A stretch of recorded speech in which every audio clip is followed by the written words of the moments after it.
Við lærum japanska. Efni dagsins eldunaraðgerðir. 準備する。Undirbúa. 料理する。Elda. 切る。Skera. 刻む。Saksa. 薄切りにする。Sneiða. 皮を剥く。Afhýða. 洗う。Þvo. すすぐ。Skóla. 乾かす。Þurrka. 沸かす。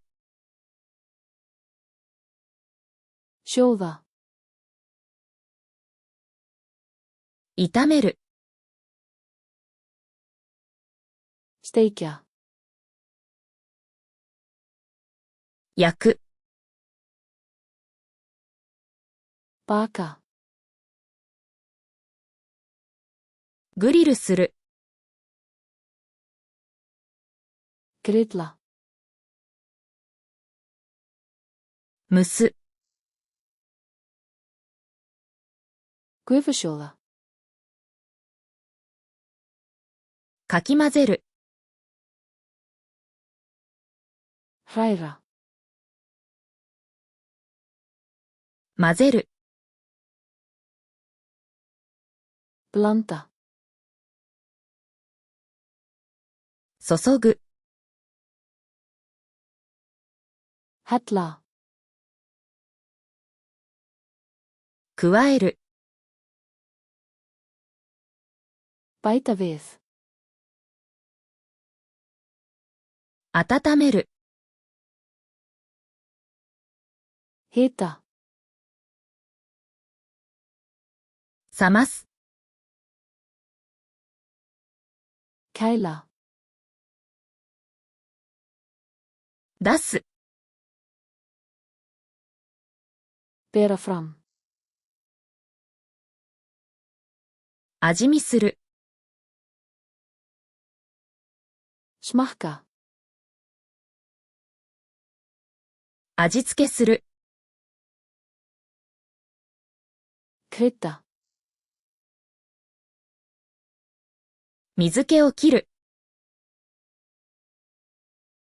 Sía frá. 蓋をする。Hylja.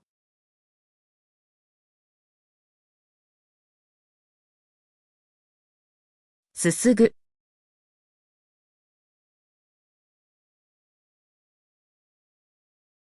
皮を剥く。